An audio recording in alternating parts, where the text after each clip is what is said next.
की 10 वर्ष झाले तुम्हाला, आता तरी मला वाटतं उत्तर लोकांनी मागितले पाहिजे ना देशाच्या पंतप्रधानांना. 10 वर्षामध्ये तुम्ही दिलं काय? मुंबईला काय दिलं?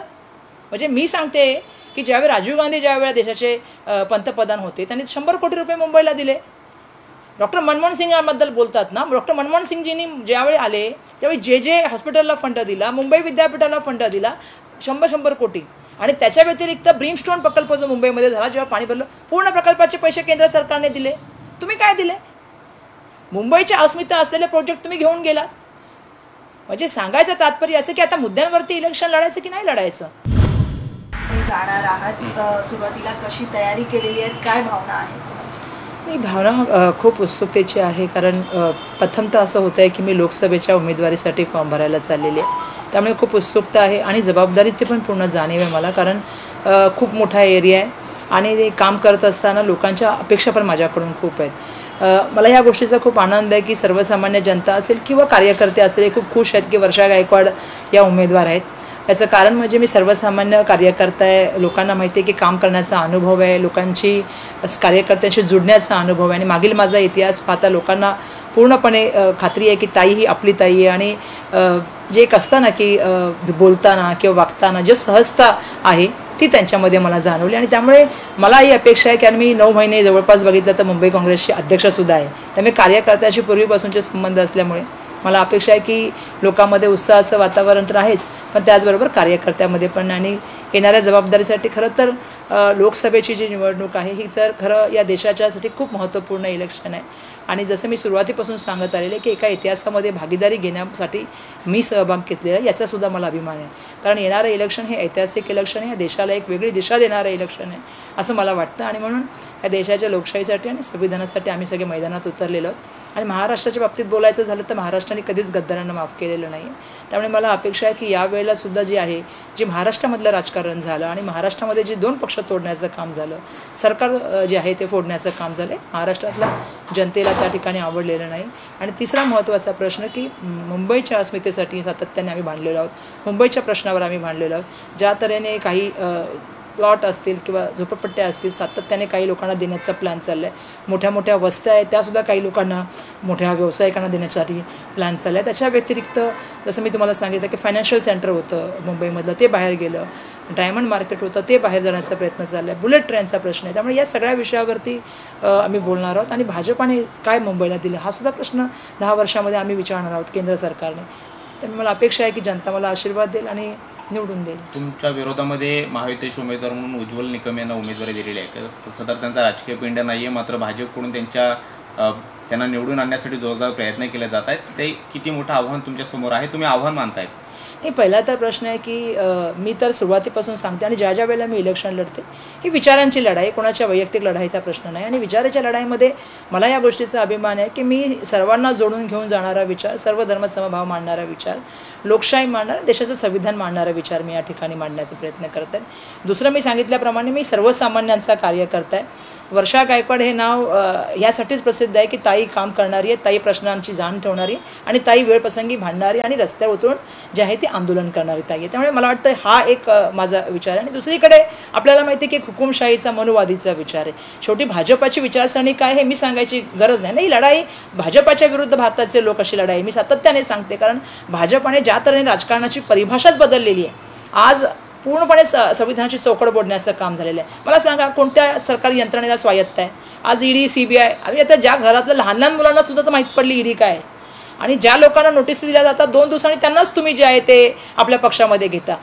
इलेक्ट्रॉनिक बॉन्डच्या माध्यमातून तुम्ही जर बघितलं असेल, जेव्हा इलेक्शनमध्ये तुम्ही पैसे घेताय आणि पैसे असे घेताय की तुम्ही केजरीवालांना जेलमध्ये टाकताय आणि ज्या केससाठी त्यांना तुम्ही पैसे द्यायला सांगताय बॉन्डच्या माध्यमातून. ज्या कंपन्याचे फायदे नाही त्याच्यापेक्षा त्यांनी जास्त पैसे दिलेले आहेत. ह्याची पण खरं तर जनतेने, मला वाटतं जनतेला जाणीव आहे चांगल्या तऱ्हेने की जो पैसा आला आहे भाजपाकडे, कटआउट जे लागतात ते कुठून लागतात. आणि जसं तुम्हाला माहिती आहे की महागाई, बेरोजगारी या मुद्द्यावर खरं तर 2014चं इलेक्शन त्यांनी लढलं होतं, 15 लाखासाठी इलेक्शन लढलं होतं, शेतकऱ्यांच्या प्रश्नावर लढलं होतं, मुंबईच्या प्रश्नावर लढलं होतं. पण दुर्दैवाने ते कुठलेही दिसलं नाही. एक्सेप्ट जातीवाद आणि त्यामध्ये सामाजिकमध्ये वाद निर्माण करणं या व्यतिरिक्त भाजपाने कुठलं राजकारण केलं नाही. त्यामुळे मला असं वाटतं की ह्या देशाला जर पुढे घेऊन जायचं असेल तर एकता, अखंडता आणि एक विजन घेऊन त्या ठिकाणी गेलं पाहिजे. आणि म्हणून मला अपेक्षा आहे की जनता यावेळी मला आशीर्वाद देईल. भाई जगताप असतील किंवा मग चंद्रकांत हांडोरे असतील हे नाराज आहेत कुठेतरी. काल त्यांच्यात बैठक देखील झाली असं समजतंय.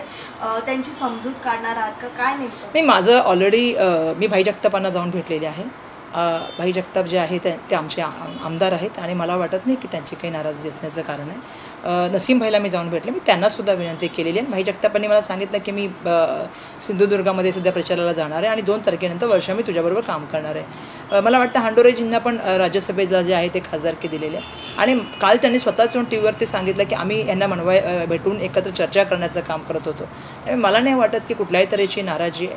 आणि माझ्याबद्दल नाराजी का व्हावी, कारण मी काँग्रेस पक्षाचा कार्यकर्ता आहे, एकनिष्ठ कार्यकर्ता आहे आणि सातत्याने तुम्ही जर बघाल तर मी निवडून येणारी कार्यकर्ते आणि लोकांच्या संपर्कामधला माणूस आहे. आणि माझ्या जीवनाची जर सुरुवात म्हणाल आणि माझ्या वडिलांची जर बघाल तर तुम्ही बघितलं तर माझ्या वडिलांनी पहिल्यांदा 2004 जे इलेक्शन लढलं होतं त्यावेळेला माझ्या वडिलांनी उत्तर मध्य मुंबईमधून ते इलेक्शन लढलं होतं.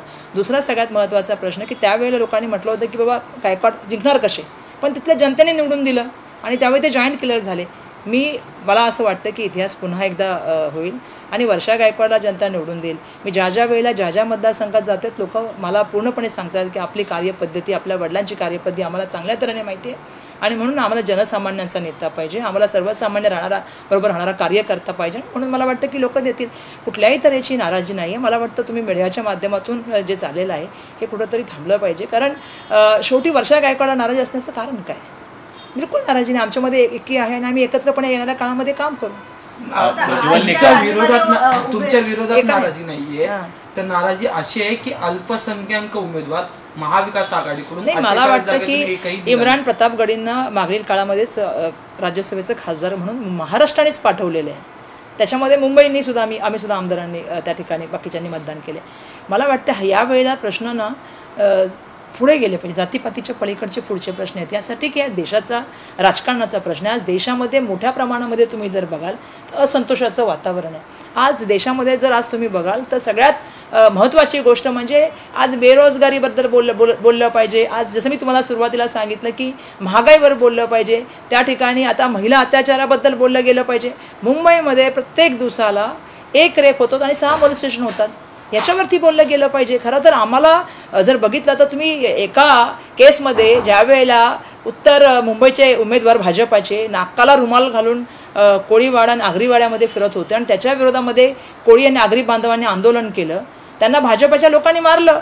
त्यांच्यावर तर कुठल्याही तऱ्हेची केस झाली नाही, त्यांना कुठल्याही तऱ्हेचं त्या ठिकाणी अटक झालेली नाही. त्याच्यामध्ये महिलासुद्धा होत्या. वर त्यांनी काही अजूनही स्टेटमेंट केली की कोळी काय ते 200-200 रुपये. म्हणजे असे जर परिस्थिती जर जे मुंबईचे आद्य नागरिक आहेत कोळी आणि आगरी नागरिक, तुम्ही त्यांच्याबद्दल बोलत नाही आहात. त्यामुळे कायदा सुव्यवस्थेचा प्रश्न तर आहेच ना. मला असं वाटतं की आपण मूलभूत प्रश्नाबद्दल बोललं पाहिजे आणि येणारं इलेक्शन हे देशाच्या राजकारणाला दिशा दर्शवणार आहे. आणि जिथे जिथे मी फिरते बघा, शेवटी नसीमभाई असतील, भाई जगताप असतील, हे माझ्यापेक्षा वयाने मोठे आहेत, माझे मोठे बंधू आहेत. आमच्या कुटुंबाशी त्यांचे घनिष्ठ संबंध आहेत, माझ्या वडिलांपासूनचे संबंध आहेत. त्यामुळे मला असं वाटतं की आम्ही सगळे एक आहोत.